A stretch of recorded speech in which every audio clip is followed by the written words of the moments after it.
नमस्कार दोस्तों, मैं आप सभी का स्वागत करता हूं अपने यूट्यूब चैनल एग्ज़ाम कॉपी में। दोस्तों, आज से मैं राज्य व्यवस्था को काफ़ी डिटेल में पढ़ाने जा रहा हूं, यानी कि पॉलिटी को। और आप सभी को पता होगा कि सभी परीक्षाओं के लिए पॉलिटी कितनी महत्वपूर्ण होती है, चाहे वो यूपीएसआई हो, यूपी कांस्टेबल हो, यूपी लेखपाल हो, पटवारी हो, एसएससी जीडी हो, या कोई भी परीक्षा जहाँ पर ये सिलेबस में मेंशन है, तो यहाँ से कम 4-5 क्वेश्चंस बनते हैं। तो आज से मैं पॉलिटी को काफ़ी डिटेल में पढ़ाऊँगा, ताकि आपके कोई भी प्रश्न यहाँ से न छूटें और आप जो भी प्रश्न पूछे जा रहे हैं उन सभी प्रश्नों को आप बना सकें। तो दोस्तों, अगर आपने मेरे चैनल को सब्सक्राइब नहीं किया तो प्लीज़ सब्सक्राइब कीजिए, लाइक कीजिए, कमेंट कीजिए, शेयर कीजिए। और अब मैं स्टार्ट करने जा रहा हूँ। और हाँ, मैं आपको आज पहली वीडियो में आपको बता दूँ कि मेरी वीडियो में बकवास कम होगा। जितना भी बकवास करना था मैंने कर लिया है, लेकिन कल से टू द पॉइंट चीज़ें ही चलेंगी। और अभी मेरे पास कोई बहुत बढ़िया इक्विपमेंट नहीं है, तो मैं कैसे भी करके मोबाइल से बना रहा हूँ, मोबाइल को होल्ड करके। तो मेरे पास मास्टर बोर्ड नहीं है, तो ठीक है। अब मैं कल से चीज़ों को टू द पॉइंट ही स्टार्ट करूँगा, क्योंकि आप सभी को पता होगा कि 1 मिनट की वीडियो बनाने में कम से कम 150 से 200 MB डाटा आ जाता है।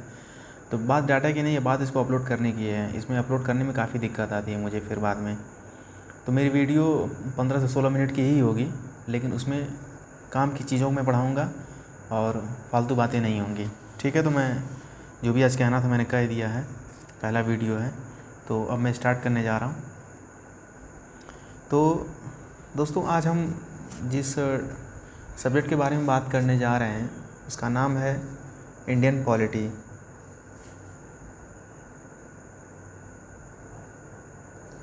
इंडियन पॉलिटी, भारतीय राज्य व्यवस्था।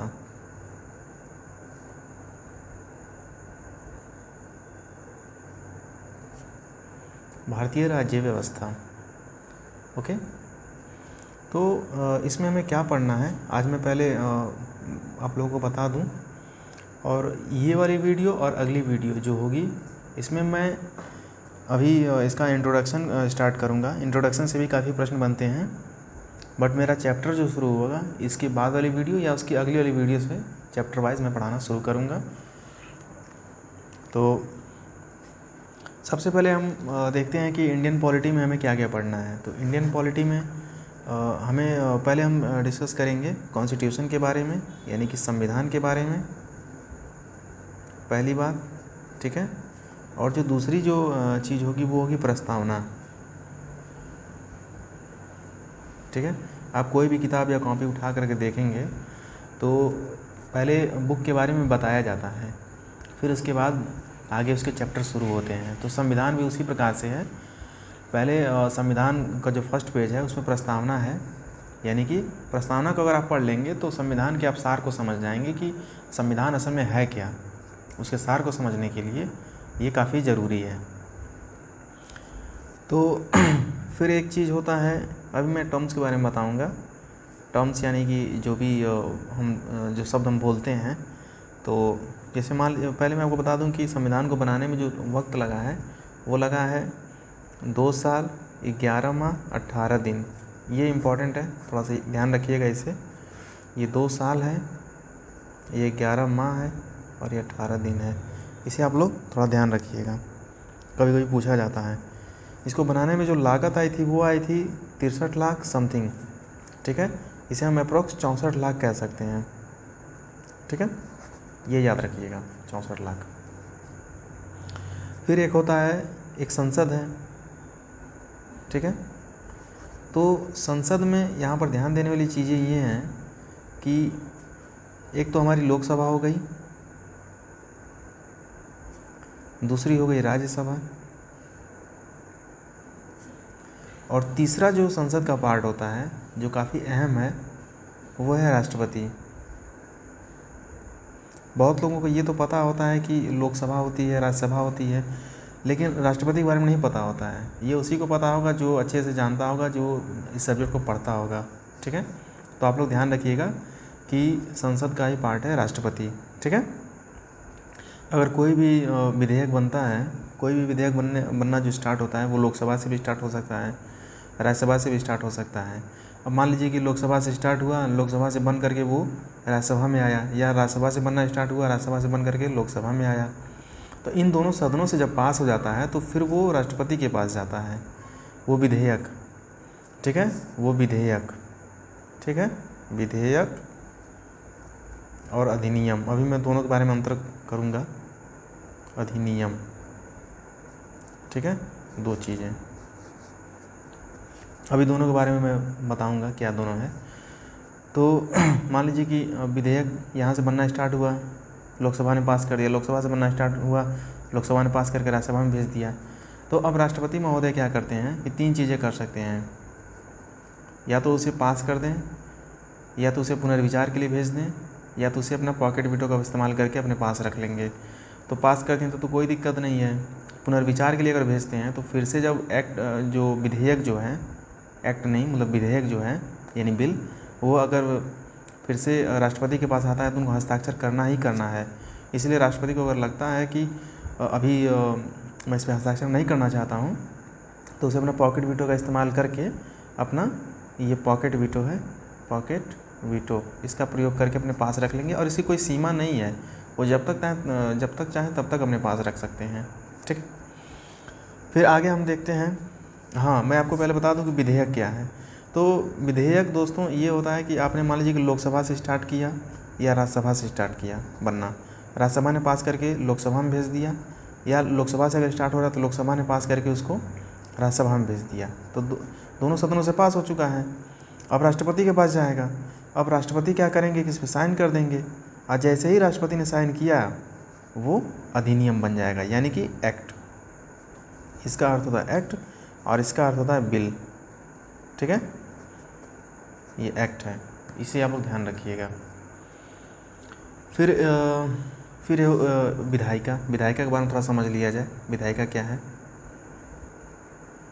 तो विधायिका जो होती है इसमें आपकी एक लोकसभा आएगी और एक आएगी आपकी राज्यसभा, ठीक है। इन दोनों को विधायिका कहा जाता है, ठीक है, दोनों को संयुक्त रूप से। अब थोड़ा सा बात कर लिया जाए सेंटर का। मान लीजिए कि ये भारत है,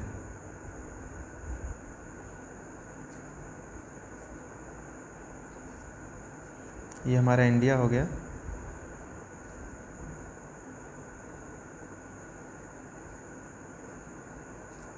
ये इंडिया हो गया, ठीक है। इंडिया में फ़िलहाल अभी 28 राज्य हैं, 28 स्टेट हैं, ठीक है। ये है इंडिया, लेकिन इंडिया में स्टेट भी तो हैं, ठीक है। तो इस भारत में जो होगा ये केंद्र सरकार इस पे शासन करती है, केंद्र सरकार होती है, ठीक है, केंद्र सरकार। और इन पर जो होती है ये होती है राज्य सरकार, ठीक है, ये राज्य सरकार, ये केंद्र सरकार। यहाँ पे आपके होंगे पीएम, प्रेसिडेंट, और यहाँ पर होंगे आपके सीएम और गवर्नर, ठीक है। इसे आप लोग थोड़ा ध्यान रखिएगा। फिर जो अगली जो चीज़ आती है वो होती है क्वासी फेडरल, यानी कि अर्धसंघी, अर्धसंघी, एक होता है संघी। तो क्वासी, पहले मैं आपको संघी बता देता हूँ क्या होता है। संघी मतलब होता है जैसे फेडरल, इसको इंग्लिश में फेडरल कहते हैं, फेडरल, ठीक है। तो फेडरल में क्या होगा कि केंद्र सरकार बराबर राज्य सरकार, यानी कि दोनों के पास शक्तियाँ बराबर होती हैं, ठीक है। लेकिन अर्धसंघी में क्या होता है कि केंद्र सरकार और राज्य सरकार, इन दोनों के बीच में ये शक्तियाँ बराबर नहीं होंगी, ठीक है। हमारी जो मोर पावरफुल होगी, यानी कि सबसे ज़्यादा जो शक्ति होती है वो केंद्र सरकार के पास होती है।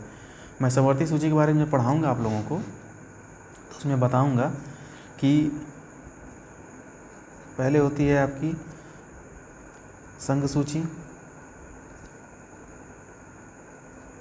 फिर होता है राज्य सूची और एक होता है समवर्ती सूची। ठीक है, इस पे सिर्फ सेंटर बना सकता है, राज्य सूची पर सिर्फ राज्य कानून बना सकता है और समवर्ती सूची पर राज्य और केंद्र दोनों बना सकते हैं। लेकिन मान लीजिए कि अगर कोई कॉन्फ्लिक्ट हो जाता है, मतभेद हो जाता है, तो वहाँ पर सेंटर का ही बात माना जाएगा, राज्य का नहीं माना जाएगा। ठीक है, क्यों? क्योंकि हमारा जो भारत है वो अर्धसंघीय है। ठीक है, इसे ध्यान रखिएगा। तो इसका जो एग्जाम्पल हो जाता है अर्धसंघीय का, वो हो जाता है इंडिया, और संघीय का जो हो जाता है वो यूएसए है। फिलहाल आप अपना याद रखिए, अमेरिका है। ठीक है, आगे देखते हैं। आगे है स्टेट। स्टेट किसे कहते हैं? India shall be union of state. ये कहा गया ना कि भारत राज्यों का संघ होगा। तो देखिए, हमारे कॉन्स्टिट्यूशन में जो स्टेट के अंदर जो परिभाषित है, भारत को भी स्टेट कहा गया है, और जो राज्य हैं उनको तो स्टेट कहा ही कहा गया है। ये याद रखिएगा। ठीक है, दोनों को स्टेट कहा गया है। भारत में अपना भारत है। ठीक है, राज्यों में कोई भी राज्य हो सकता है, यूपी हो सकता है, एमपी हो सकता है, यूके हो सकता है, कोई भी राज्य। ये चीज़ मैं आपको बता ही चुका हूँ कि केंद्र में जो सरकार होती है, केंद्र सरकार कहते हैं पीएम होता है, प्रेसिडेंट होता है। राज्य में जो होता है वो सीएम होता है, गवर्नर होता है। ये चीज़ मैंने बता ही दिया आपको। थोड़ा सा पेज को मैं होल्ड कर लूँ।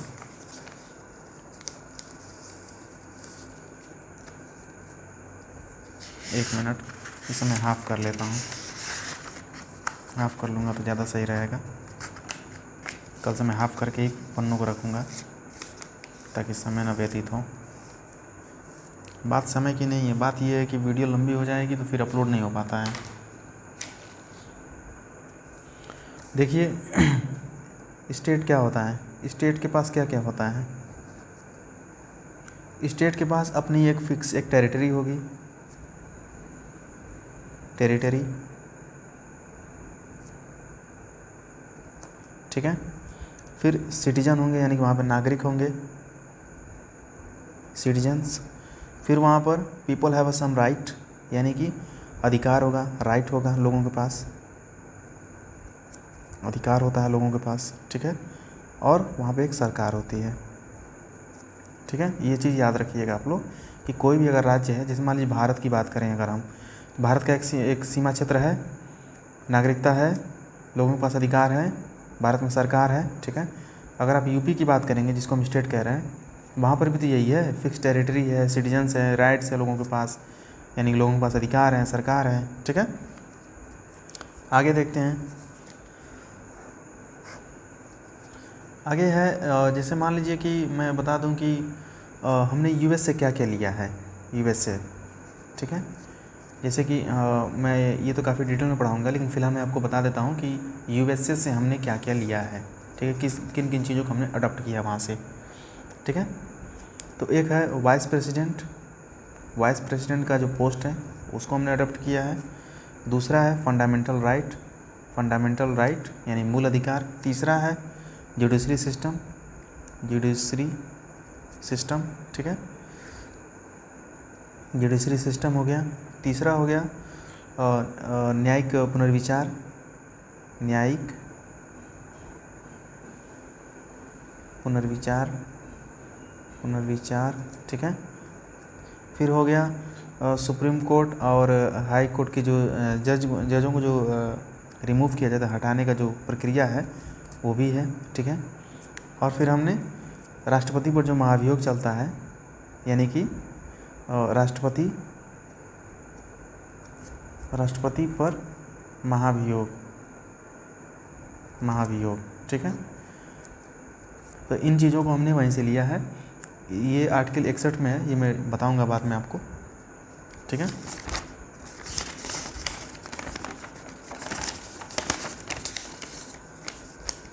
आगे देखते हैं आगे क्या है। तो आगे जो है वो है, मान लीजिए कि जब संविधान हमारा बन रहा था तो government of India, government of India, India act 1935, यहाँ से भी हमने बहुत सी चीज़ों को लिया है, ठीक है, बल्कि हमने मैक्सिमम चीज़ों को हमने यहीं से अडॉप्ट किया है, ये याद रखिएगा, पूछा जाता है।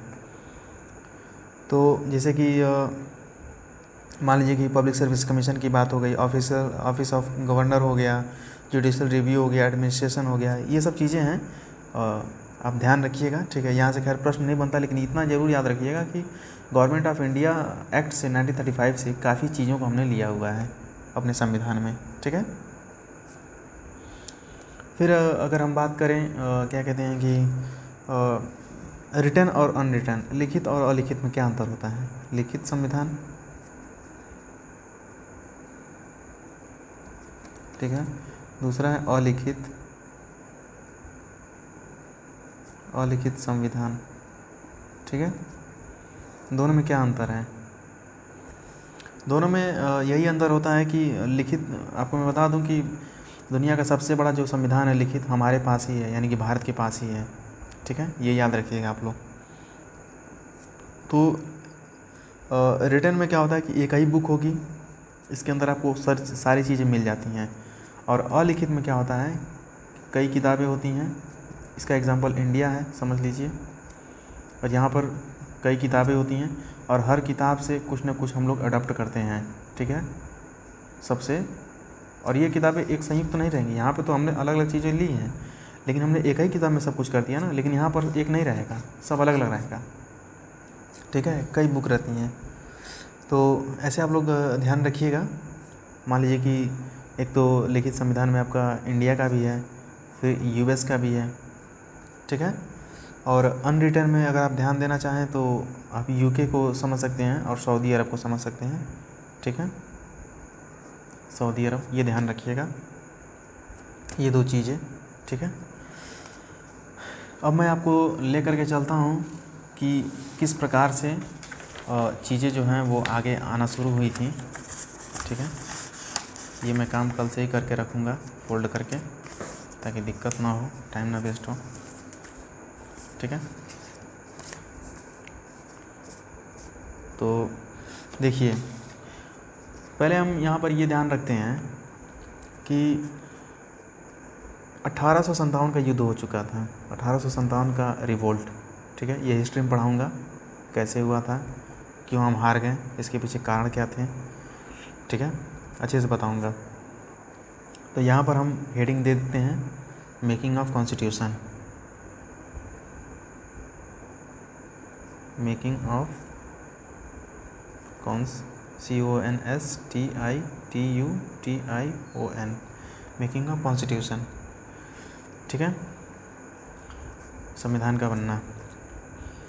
तो पहली जो घटना हुई थी, मतलब एक घटना हो गई थी, 1857 का रिवोल्ट हो चुका था, ठीक है। फिर स्वदेशी मूवमेंट 1905 में, स्वदेशी आंदोलन, स्वदेशी आंदोलन ये भी हो गया था, ठीक है। फिर आगे 1916 में होम रूल आंदोलन, होम रूल मूवमेंट हो गया था, ठीक है, 1916। ये याद रखिएगा, ये प्रश्न बनता है, पूछा जाता है 1905 में, मतलब पूछेगा कि स्वदेशी आंदोलन कब हुआ था, तो ये डेट याद रखिएगा, सन। होम रूल का भी पूछता है 1916, ये भी याद रखिएगा। जो भी चीज़ें चल रही हैं मजाक नहीं है, ये सब भी काफ़ी गंभीर चीज़ें हैं, ध्यान देते रहिए। 1920 नॉन कोऑपरेटिव असहयोग आंदोलन मूवमेंट, यानी कि असहयोग आंदोलन, ठीक है, 1920 याद रखिएगा। फिर 1930 में हमने क्या कर दिया था, सविनय अवज्ञा आंदोलन, सविनय अवज्ञा आंदोलन हमने कर दिया था, ठीक है। अब इतनी चीज़ें हमने कर दिया था 1930 तक। अब भारतीयों के मन में ये चीज़ें आ रही थी कि अब देश आगे कैसे चलेगा, हमारे लिए भी संविधान होना चाहिए, हमें भी आज़ादी चाहिए। काफ़ी हम मतलब एग्रेसिव हो गए थे अपने संविधान के प्रति, अपने देश की आज़ादी के प्रति। तो इन्हीं सभी घटनाओं के बाद हमें यह विश्वास हो गया था कि हम जल्द ही आज़ाद हो जाएंगे। लेकिन अंग्रेज़ों के जाने के बाद यह देश कैसे चलेगा, ये एक दिमाग में आया। तो पहली बार एम.एन. रॉय संविधान बनाने की बात करते हैं, ये याद रखिएगा। 1934 एम.एन. रॉय, ठीक है। संविधान हो ऐसी बात करते हैं वो, अपना संविधान होना चाहिए, ठीक है। एम.एन. रॉय पहली बार ये बात करते हैं 1934 में। ये मैं पॉलिटी को भी ये लक्ष्मीकांत को भी मैं कवर करते चल रहा हूँ। ये सारे पॉइंट लक्ष्मीकांत में दिए हुए हैं, इसलिए ये वीडियो काफ़ी इम्पॉर्टेंट है, ठीक है। फिर 1938 में आईएनसी की तरफ से जवाहरलाल नेहरू बोलते हैं, इंडियन नेशनल कांग्रेस की तरफ से जवाहरलाल ये बोलते हैं कि जवाहरलाल नेहरू ने भी कहा कि इस सभा में कोई अंग्रेज़ नहीं होना चाहिए, यानी कि अंग्रेज़ नहीं होना चाहिए, ठीक है। फिर कई सारे लोगों का समूह जो संविधान बनाएंगे उसे संविधान सभा कहेंगे हम लोग, ठीक है। यानी जो लोगों का जो ग्रुप होगा उसे हम संविधान सभा कहेंगे, ठीक है। फिर 1939 से 1945 तक आपको पता है कि सेकेंड वर्ल्ड वॉर हुआ था, ठीक है। और सेकेंड वर्ल्ड वॉर में ब्रिटिश पर जर्मनी और जापान ने खूब हमला किया, ठीक है। यानी कि ब्रिटिश पर, अब ब्रिटिश के हम गुलाम थे, तो ब्रिटिश पर जो जर्मनी थी, ठीक है, जर्मनी और जापान, हालांकि जापान फिर बाद में हार गया था, वो बाद में कहानी चलेगी, लेकिन फ़िलहाल इतना याद रखिए कि ब्रिटेन पर इन लोगों ने काफ़ी हमला कर दिया, बहुत इसका नुकसान किया। युद्ध में तो आपको पता है कि भले कोई पक्ष जीत जाए लेकिन नुकसान दोनों पक्ष का होता है, ये याद रखिएगा आप लोग। इसलिए लोग कहते हैं कि लड़ाई झगड़े से दूर रहिए, भले आप जीत जाएंगे लेकिन परेशान तो आप भी होंगे, ठीक है। तो जो खूब हमला कर दिया, तो ब्रिटिश के हम गुलाम थे ही, तो ब्रिटिश ने बोला कि भारतीय हमारी मदद करो, हम बदले में आज़ादी की बात पर सोचेंगे, ठीक है। अब ये कह रहे हैं कि हम आज़ादी की बात पर सोचेंगे, ये ब्रिटेन जो है ये कह रहा है कि हम आज़ादी की बात पर सोचेंगे। तब तक 1940 में 1940 ये याद रखिएगा, ये मोस्ट इम्पॉर्टेंट है, IMP, ठीक है, ये याद रखिएगा। 1940 में अंग्रेज़ों ने भारतीयों को मनाने के लिए अगस्त आफर लेकर के आ गए। अगस्त आफर ये पूछता है, अगस्त आफर, ये प्लीज़ आप लोग ध्यान रखिएगा, ये काफ़ी इंपॉर्टेंट है। 1940 ये पूछ देगा, वो कांस्टेबल के एग्ज़ाम में पूछ देगा कि अगस्त आफर कब आया था, सन पूछ देगा, फंस जाएंगे आप, नहीं बता पाएंगे, ध्यान रखिएगा, ठीक है। तो 1940 में अगस्त आफर आ गया, अच्छा ठीक है, कोई बात नहीं। लेकिन अगस्त आफर 1940 में तो आ गया था, तो जो विश्व युद्ध खत्म हो जाने के अगस्त आफर में कहा क्या गया था, ये पहले ध्यान रखिए। अगस्त आफर में क्या कहा गया, तो अगस्त आफर में कहा गया कि जो वर्ल्ड वॉर है ख़त्म हो जाने के बाद हम संविधान बनाएंगे, ठीक है। ये अंग्रेज़ों ने कहा था, कि हम संविधान बनाएंगे, अंग्रेज़ों ने कहा, ठीक है। अगस्त आफर निरस्त हो गया, ये निरस्त हो गया, यानी अगस्त आफर ख़त्म, ठीक है। आगे देखते हैं, अगस्त आफर तो निरस्त हो गया। अगस्त आफर इतिहास की पहली घटना जिसमें अंग्रेज़ों ने संविधान सभा की बात कबूली थी, ये याद रखिएगा, अगस्त आफर ही पहली घटना थी वो। फिर आता है 1942 में क्रिप्स मिशन, ये भी इम्पॉर्टेंट है, मोस्ट इम्पॉर्टेंट। 1942 क्रिप्स मिशन, ठीक है, ये याद रखिएगा। इसको मैं हाफ कर देता हूँ, आधा फिर उधर चलेंगे बाद में। तो क्रिप्स मिशन आ गया 1942 में, ठीक है। और इसमें भी लगभग अगस्त आफर वाली ही बात थी, इसमें भी यही कहा गया था कि हम जो सेकेंड वर्ल्ड वॉर जो मतलब इस युद्ध जो चल रहा है ये ख़त्म हो जाएगा तो फिर हम संविधान सभा बनाएंगे। इसमें भी अंग्रेज़ों ने भी यही बात कही थी, इसलिए ये भी निरस्त हो गया था, ठीक है, ये भी ख़त्म हो गया था, ये याद रखिएगा। तो फिर उसके बाद 1942 में अब यहाँ से असल में हमारी राज्य व्यवस्था शुरू हो जाती है 1942 से ही। यहाँ से हमारी जो राज्य व्यवस्था ये स्टार्ट हो जाती है। ठीक है, अब यहाँ से हमारी राज्य व्यवस्था शुरू हो जाएगी और क्विट इंडिया मूवमेंट आएगा 1942 में। ठीक है, और गांधी जी इसी में कहेंगे और डू एंड डाई की बात करेंगे। फिर 1946 में यूएस विश्व युद्ध में प्रवेश करेगा। यूएस यानी कि अमेरिका और जापान को हरा देगा। फिर जर्मनी थोड़ा कमज़ोर हो जाएगा, लेकिन ब्रिटिश भी काफ़ी इसमें कमज़ोर हो चुका था, क्योंकि भाई अब मैंने बताया ना कि काफ़ी नुकसान हो गया था उसका भी। तो कल की जो हमारी वीडियो होगी वो यहीं से स्टार्ट होगी। वीडियो 25 मिनट की हो ही गई है। ठीक है, तो कल से मैं यहीं से स्टार्ट करूँगा। तो अगर आपने चैनल को सब्सक्राइब नहीं किया तो प्लीज़ सब्सक्राइब कर लीजिए, लाइक कीजिए, कमेंट कीजिए, शेयर कीजिए, और मैं आप लोगों को बढ़िया से बढ़िया वीडियो ऐसे ही अवेलेबल कराता रहूँगा। तो तब तक के लिए नमस्कार।